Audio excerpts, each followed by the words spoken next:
welcome to a lesson on how to play with the drummer. So maybe you're out there and you're deciding to step up your game. You've gone from couch jammer and now you want to be the coffee shop player or bar band, or you're in high school or whatever. This is going to give you the keys to jam with a drummer. First off, if you're new to the channel, welcome. Make sure to subscribe if you like the video. If you're already a subscriber, there's a new thing on YouTube. It's a little bell next to the subscribe button. Click the bell and click the box to be notified for the video. So whenever there's a video uploaded, you'll be notified. It's some new thing going on. And also, there's more videos like this on Papastach 102. If you haven't ever seen that channel, there's another channel that's tons and tons and tons of actual how-to playing lessons, plus more like classic rock oriented songs. All right, so let's zoom in for a closer look and learn how to play with the drummer. All right, so right off the bat, I forgot to tell you that there is a drum link down in the description box below. That'll get you the loop that is in the lesson. So what do you think about when it comes time to jamming with the drummer, right? They're the timekeeper of the band. So how do we as guitar players sync up with that, get that groove going, right? Lock in so we sound tight. You know, nothing can be more intimidating than showing up for your first time and playing with the drum and being like, I don't even know what to do. So, check this out. Here's what we're going to do.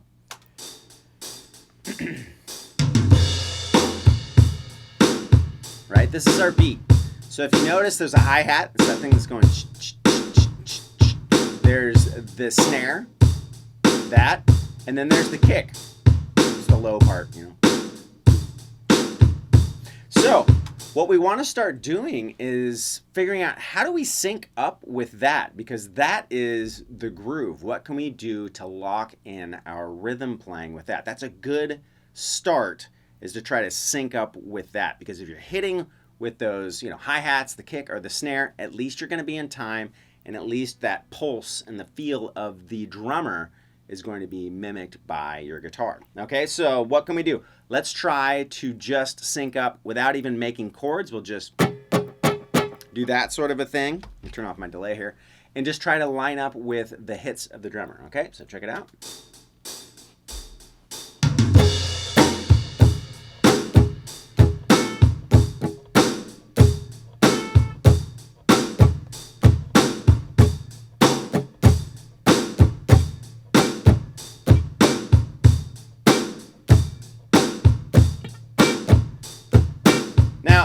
If you notice, I didn't hit every single one, and you don't have to. A lot of times when you're playing, you're going to let a chord ring out. So you're not going to be hitting every single time.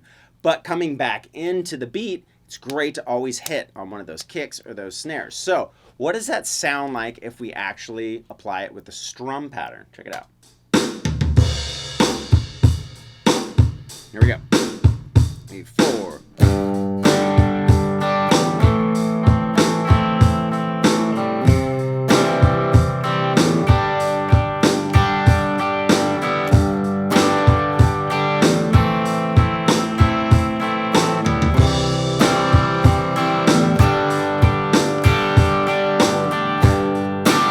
Right? So if you notice, I'm trying to line up my strums, whether it's a downstroke or an upstroke, with the kicks. Right? Now, not all the hits land on a 1, 2, 3, or 4. Sometimes it's 1 and 2, 3 and 4, or stuff, that kind of stuff, to where it's not going to line up necessarily with a downstroke. It may line up with an upstroke. So let me show you what I mean. Here we go.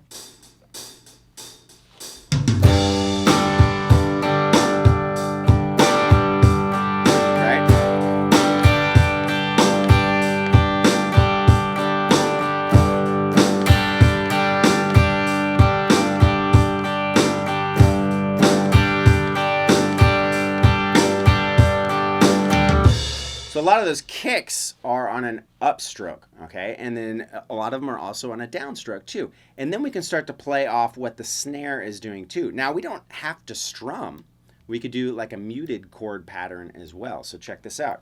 Muted means just take the fleshier palm, put it on the strings right here. Got a little frog in my throat. And then just, we can do all downstrokes. Check this out. So here we go.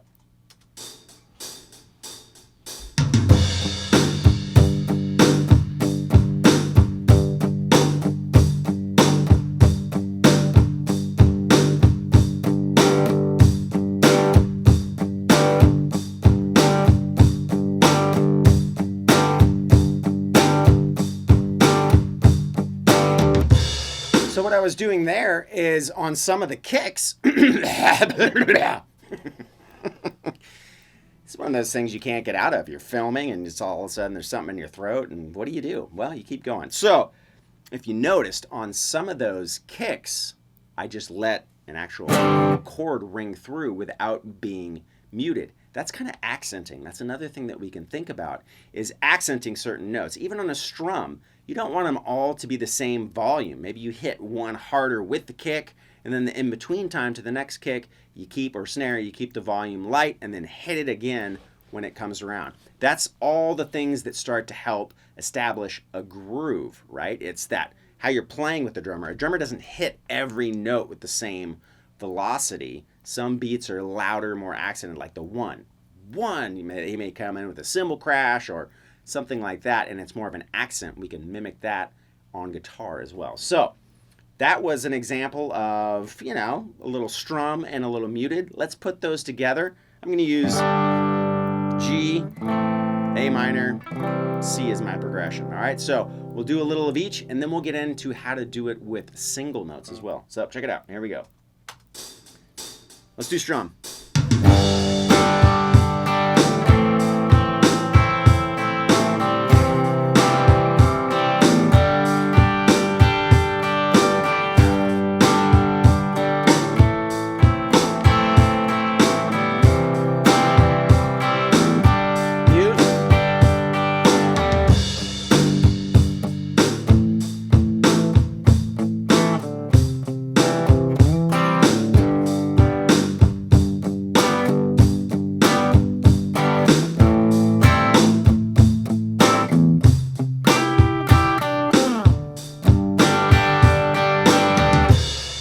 Okay, so you can use a lot of different techniques. Sometimes you can do that kind of claw technique where you're just, a lot of times people will pluck strings as well instead of just doing a strum. When you pluck the strings, it starts to mimic more of kind of what like a piano would sound like, right? They hit the notes together oftentimes, so we can mimic that as well.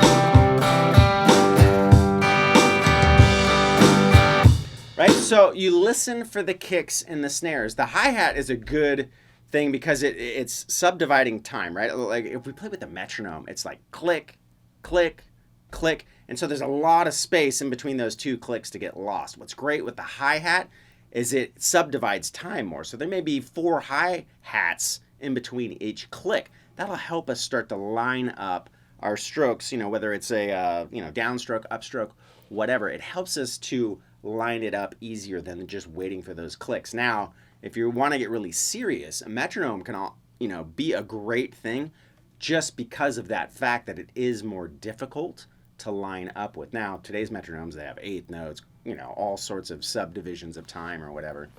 But the old school tick, tick, tick metronomes are a great thing to use as well.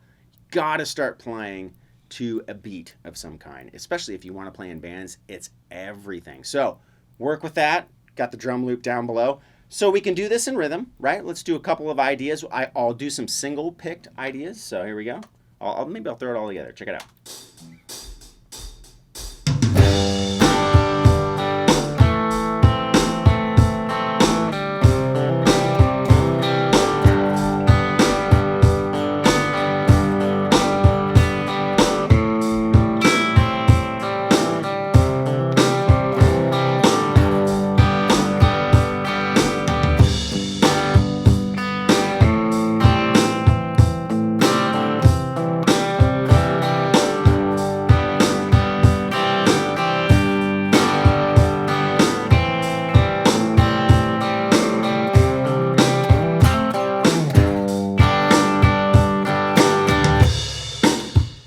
So that's rhythm. What about lead? Same exact thing applies, right? So in this song, it would be, G major.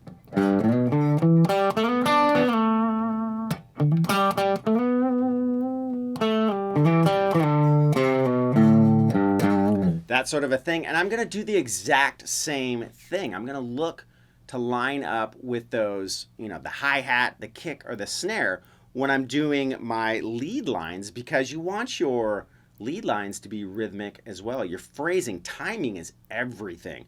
A lot of times it's what you don't play in the beat that makes it sound really awesome. Listen to the slower players like David Gilmour, tons of country guys. There's so many country guys out there that are so good. If you don't like country, just listen to it for the guitar, because the players are masters of restraint, which means they know when not to play, and it's just amazing. So always check out different types of music, listen to piano players, listen to how everybody does it, and that'll really get you to be good at timing in your guitar playing. So spend a lot of time on rhythm, what we were just doing. That makes you a better lead player. Spend most of your time on rhythm, because that's what you're going to be doing most of the time.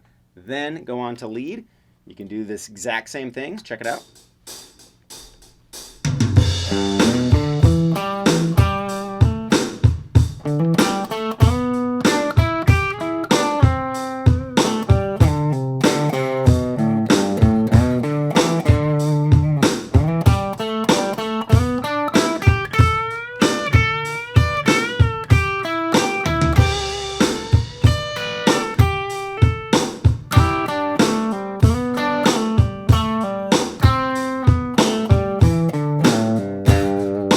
I'm trying to line up those hits with the hits of the drums. So let's just take, 4 or 5 notes. We're down here in G major, position 4. Okay, we'll work with those notes. And watch what I'm going to do. I'm going to try to line those hits up. Here we go. Here we go. 2, 3, 4. Here we go.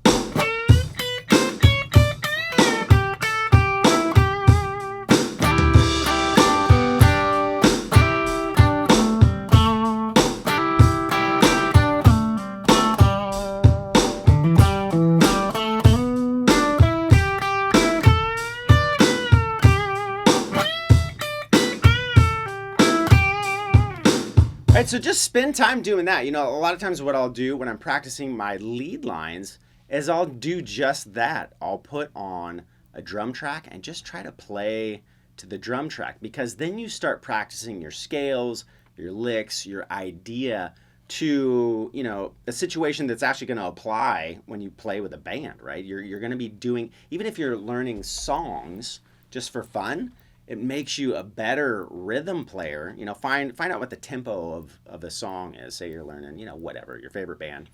Find out what the tempo is, and there's all sorts of programs for your computer where you can get loops, all that kind of stuff. There's Loop Loft, there's all sorts of stuff. If you have a Mac, there's a drummer and GarageBand and in Logic that are amazing. You can customize your own loops, and I use it to write songs. So you can use that. On the iPhone or smartphones, there's all sorts of apps you can get for loops to practice to. So always try to practice to some sort of a time element. All right, so here's what I do on any given day is I'll do a little bit of both. I'll do a little rhythm, a little lead, and I'll practice it to a beat, and I'll just give you an example.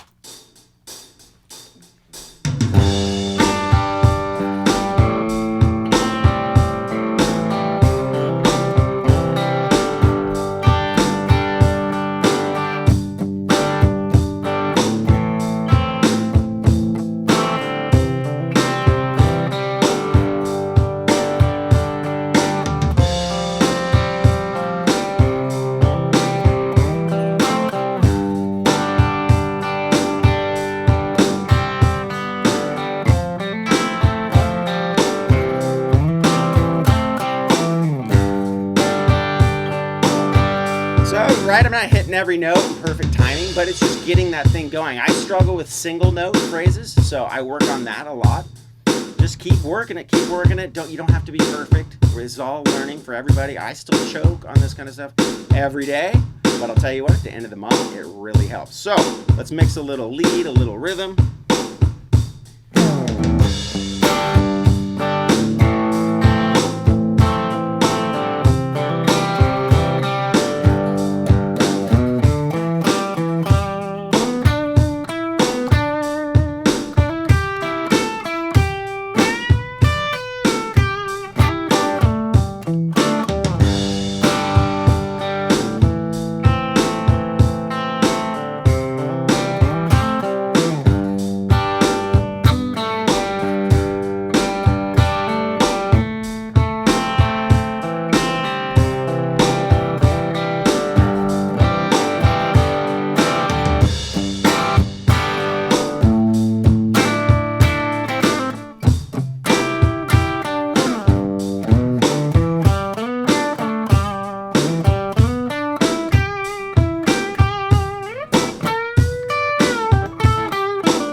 So if you just start doing that, say you're learning how to solo over changes or whatever, get the beat. Maybe you can record something on your phone or whatever, play to it. You'll have your own rhythm track to play to, and then work on your lead stuff. It's really, really important to be able to do this kind of stuff. It totally applies in a band situation, and it's super fun, right? Once you start feeling and start being able to line up with the groove and sync with the music, the music feels that much better as a player because you're locked in. And then when you go and you play in front of people and people start moving and jiving off your groove, man, or ladies, it's amazing.